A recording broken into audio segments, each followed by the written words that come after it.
Assalamualaikum warahmatullahi wabarakatuh. Kali ini kita akan belajar tematik kelas 4, tema 3, peduli terhadap makhluk hidup, subtema 3, ayo cintai lingkungan. Pembelajaran 1. Dalam materi ini kita akan belajar IPA, IPS, Bahasa Indonesia yang dijadikan satu, yakni dalam pelajaran tematik. Yang mana IPA kita belajar pengelompokan sumber daya, IPS sumber daya alam yang dapat diperbarui dan tidak dapat diperbarui. Kemudian Bahasa Indonesia, pembahasan tentang wawancara. Nah, sekarang kita mengetahui tujuan pembelajaran hari ini. Yang pertama, siswa mampu menggali informasi melalui kegiatan wawancara. Yang kedua, dengan wawancara menggunakan kosakata baku dan kalimat efektif dengan sistematis. 3. Siswa mampu mengidentifikasi pemanfaatan sumber daya alam hayati. 5. Siswa mampu menjelaskan manfaat dari peduli dan melestarikan sumber daya alam. 6. Memupuk kebiasaan peduli dan melestarikan sumber daya alam. Di sini ada peta konsep, yakni pentingnya upaya keseimbangan dan pelestarian sumber daya alam di lingkungan. Yang pertama, sumber daya alam dibagi menjadi dua, yaitu sumber daya alam yang dapat diperbarui dan sumber daya alam yang tidak dapat diperbarui. Sedangkan sumber daya alam adalah segala kekayaan alam yang dihasilkan oleh makhluk hidup dan dapat dimanfaatkan untuk mendukung keberlangsungan hidup manusia. Kemudian, sumber daya alam yang dapat diperbarui adalah contohnya matahari, udara, air, tanah, tumbuhan, dan hewan. Sumber daya alam yang tidak dapat diperbarui contohnya adalah nikel, emas, minyak. Di sini perbedaan sumber daya alam yang diperbarui berarti akan ada terus-menerus. Bisa kita tanam dan tumbuh menghasilkan. Ketika tumbuhan itu mau punah, ditanam lagi dan tidak akan habis atau punah. Sedangkan sumber alam yang tidak dapat diperbarui ini karena pembentukan prosesnya lama sekali. Seperti saja minyak bumi, ini prosesnya membutuhkan berjuta-juta tahun, bahkan beratusan juta tahun, dan sangat lama sekali, yakni dengan dibentuk dengan pelapukan hewan yang terjadi berjuta-juta tahun. Jadi cukup lama ya waktunya, makanya tergolong sumber daya alam yang tidak dapat diperbarui. Sekarang kita membahas tentang fakta. Pengelompokan sumber daya alam berdasarkan jenisnya, yaitu ada sumber daya alam hayati. Apa sih sumber daya alam hayati? Sumber daya alam hayati merupakan kekayaan alam yang dihasilkan oleh makhluk hidup dan dapat dimanfaatkan untuk mendukung keberlangsungan hidup manusia. Contohnya, ayam, kambing, sapi, hewan, mikroba, padi, ubi, jagung, kapas, teh, kopi, kayu, ikan, dan sebagainya. Hampir sama dengan sumber daya alam yang dapat diperbarui. Kita selanjutnya adalah sumber daya alam non-hayati. Sumber daya alam non-hayati adalah sumber daya alam yang dapat diusahakan kembali keberadaannya dan dapat dimanfaatkan secara terus-menerus. Contohnya, angin, air, sinar matahari, dan hasil tambang.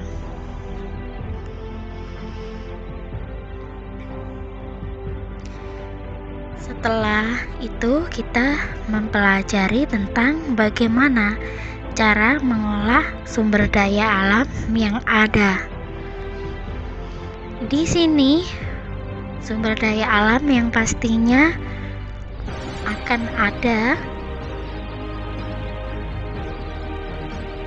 di sana terdapat pengolahan bahan-bahan yang sudah tidak dibutuhkan oleh manusia atau sisa dari bahan-bahan yang telah dibutuhkan manusia yang menyisakan sampah atau barang bekasnya.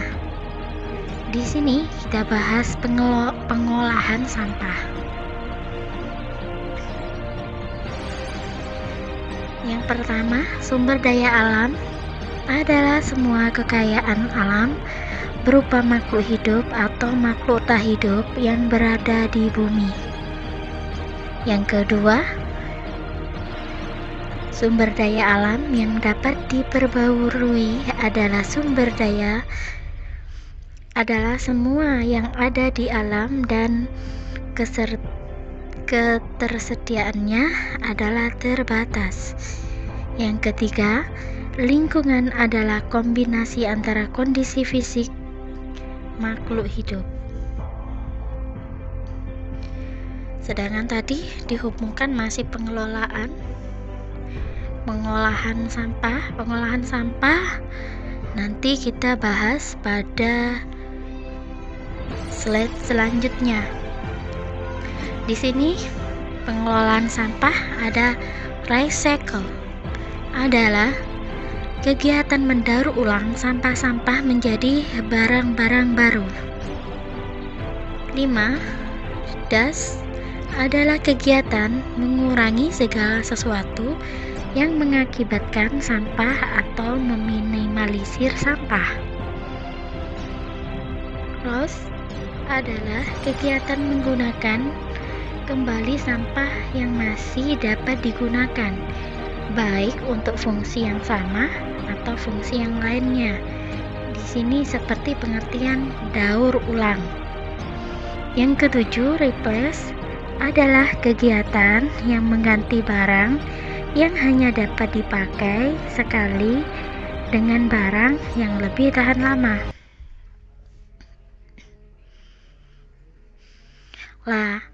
Ini sekarang kita belajar tentang pemanfaatan sumber daya alam. Tahukah kalian buku yang Ananda gunakan ketika pembelajaran di sekolah? Apakah kalian tahu kalau buku tersebut berasal dari pohon atau kayu? Sekarang kita bahas proses pembuatan kertas dari kayu. Dapat dilakukan sebagai berikut. Yang pertama, kayu dipotong-potong dan dikupas kulitnya. Selanjutnya, kayu dijadikan bubur kayu atau pulp. Kemudian pulp dibuat menggunakan cara mencampurkannya. Pulp dicampur bahan pemutih untuk menghasilkan kertas putih. Lalu, campuran berbagai bahan tersebut dimasukkan dalam mesin dan menghasilkan lembaran kertas. Selanjutnya, kita akan membahas wawancara. Kita telah mengenal wawancara ketika kita melihat TV, orang yang mau masuk kerja diwawancarai seorang bos Dan dari wawancara atau interview itu yang menjadi keputusan apakah orang tersebut diterima bekerja atau tidak. Tetapi dalam kali ini wawancara bukan hanya untuk melamar pekerjaan, tetapi juga menggali informasi-informasi kepada seorang narasumber.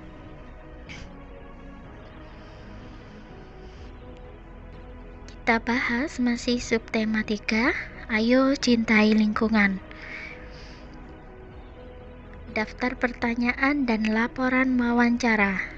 Yang pertama, menyusun daftar pertanyaan wawancara yang dilakukan sebelum melakukan wawancara.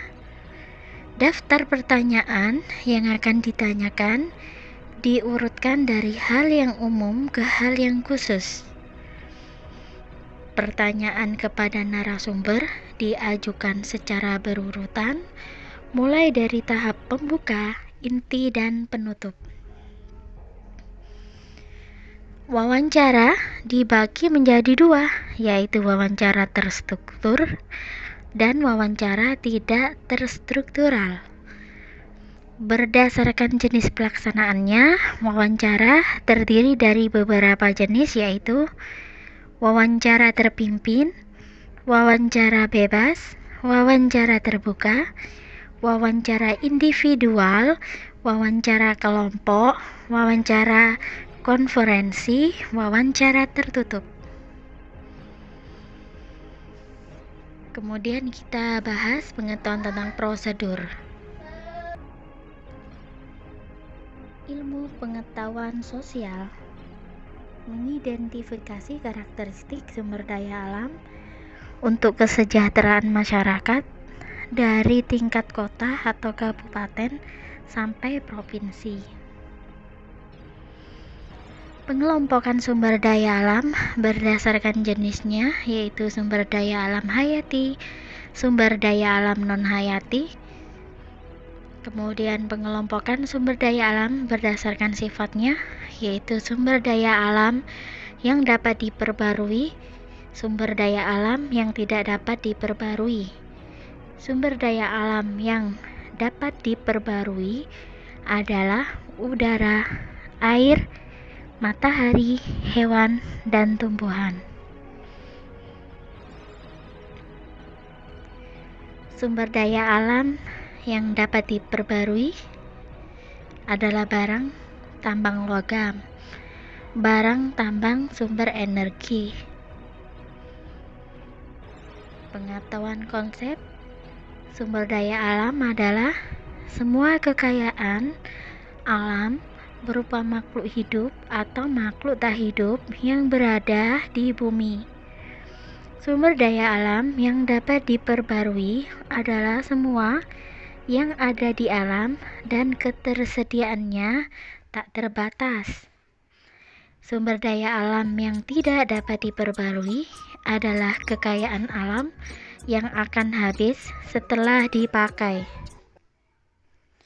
Sumber daya alam yang tidak dapat diperbarui adalah kekayaan alam yang akan habis setelah dipakai. Energi alternatif adalah energi yang berasal dari sumber yang dapat diperbarui, kekal, atau bisa dipulihkan. Pemanfaatan sumber daya alam yaitu contohnya saja pemanfaatan sumber daya alam yang dapat diperbarui yaitu air, udara, tanah, cahaya, dan matahari. Udara bermanfaat bagi makhluk hidup sebagai pernafasan. Pernafasan manusia dan hewan yang menghirup oksigen, sedangkan tumbuhan menghirup karbon dioksida. Air dimanfaatkan untuk kehidupan sehari-hari seperti minum, mandi, mencuci, mengairi sawah, dan lain-lain.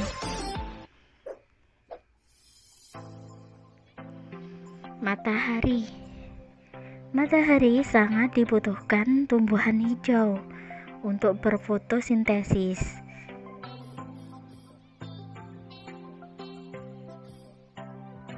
Matahari yakni murah karena tidak membayar,